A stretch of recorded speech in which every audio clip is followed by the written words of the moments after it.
So I've set up this metaphor about bringing home the spoils of experimental success.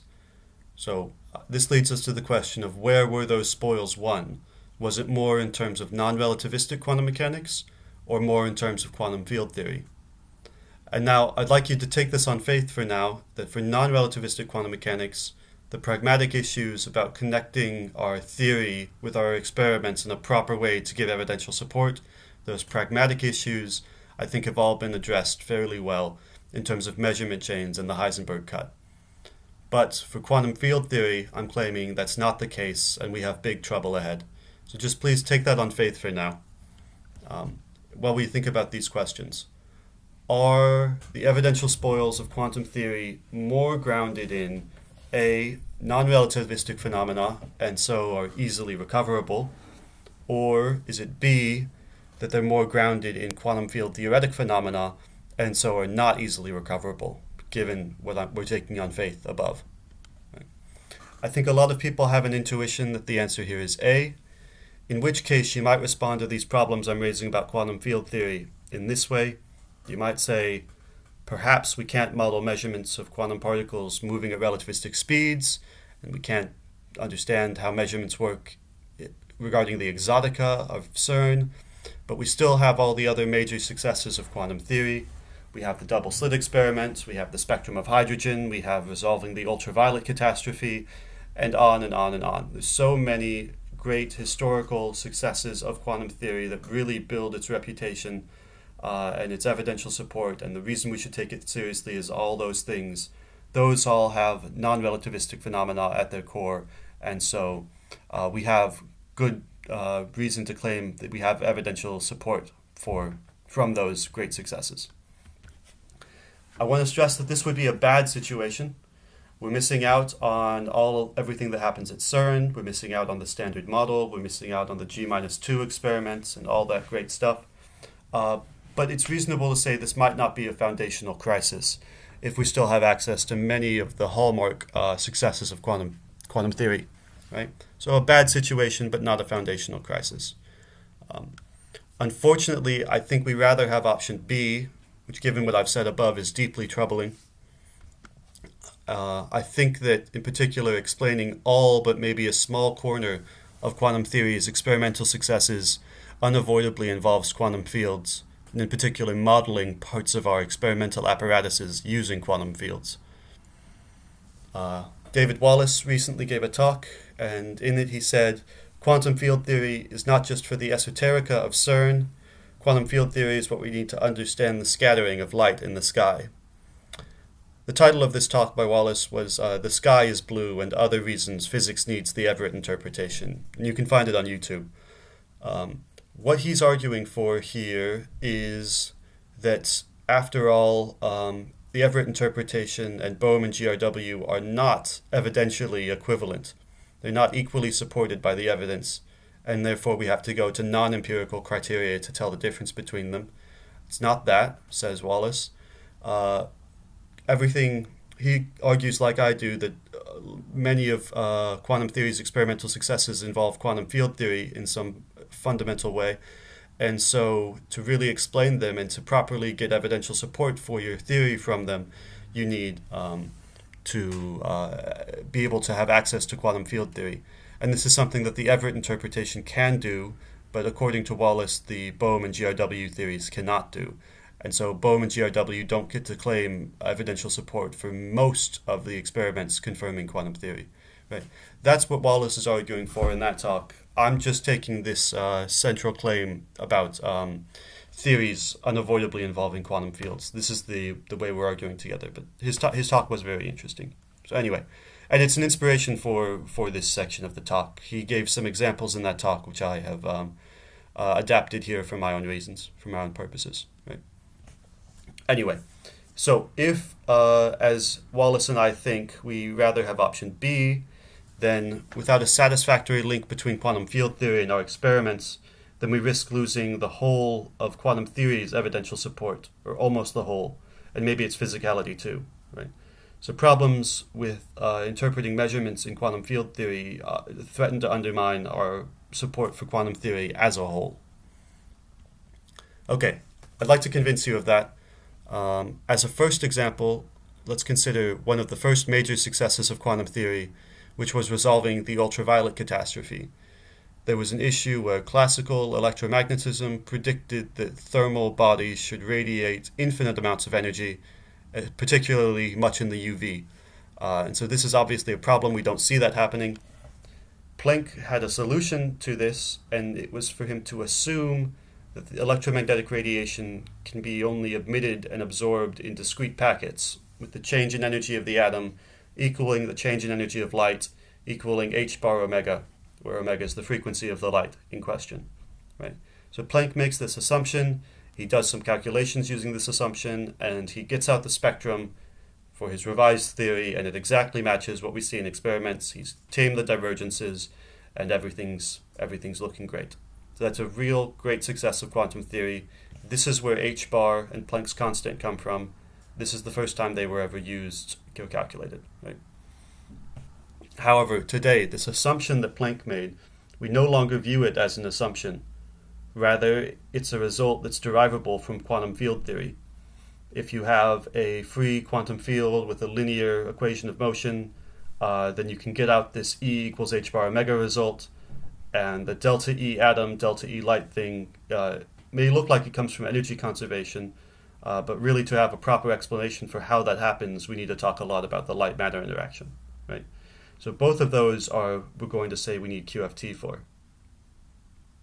A second example is the spectrum of hydrogen. This is another great major success of quantum theory, is figuring out why hydrogen has this certain spectrum which it emits and absorbs. Right?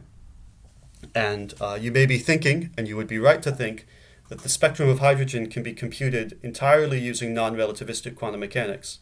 This is something that students do in their first year quantum course. There's nothing relativistic about it. You just go ahead and do the calculation, first quantized hydrogen atom, you grind through it, and you find the spectrum. So that's all a non-relativistic calculation. I agree with that. Can we say then, look, I've calculated the energetic structure of hydrogen according to my non-relativistic quantum theory. Its energy gaps, I've computed them, and they line up one-to-one with the readings picked up by my spectrograph.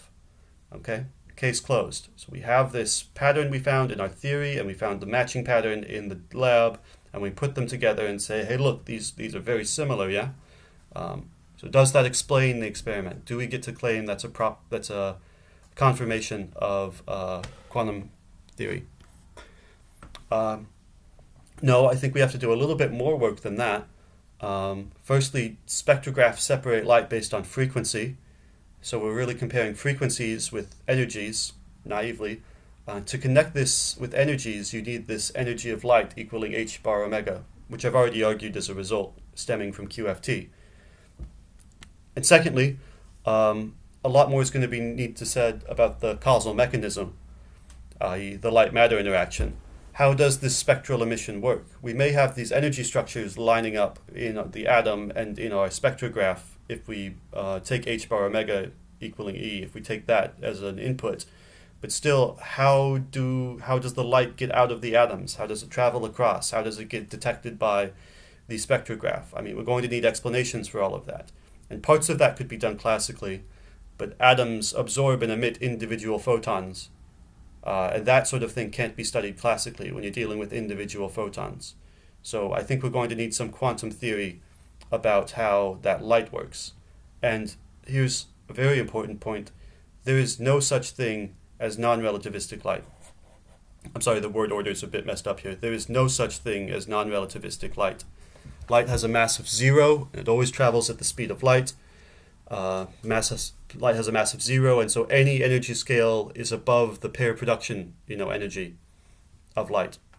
So it really can't be studied in a non-relativistic way, which means it can't be fit into non-relativistic quantum mechanics. A proper study of light, which really respects its nature, either has to be done classically in terms of special relativity, or it has to be done in QFT. Right? There's no non-relativistic light. So, if I'm going to say we need QFT to understand the light-matter interaction and to understand photons and all that, I think we're going to need to move away from the light-matter interaction to find an example of an experiment which we can talk about entirely in terms of non-relativistic quantum mechanics. So here's a good example, is the double slit experiment. This is another major success of quantum theory. It's explaining the double slit experiment. And let's do it with electrons or with neutrons to, again, get away from the light-matter interaction, if at all possible. Can we say, look, I've calculated the electron and neutron wave function doing non-relativistic mechanics just up to before it hits my screen. And I compute the amplitudes there and the squared amplitudes, and those line up one-to-one with the readings picked up by my detector. Is this a proper explanation of how this experiment works? Is the case closed here? I don't think so.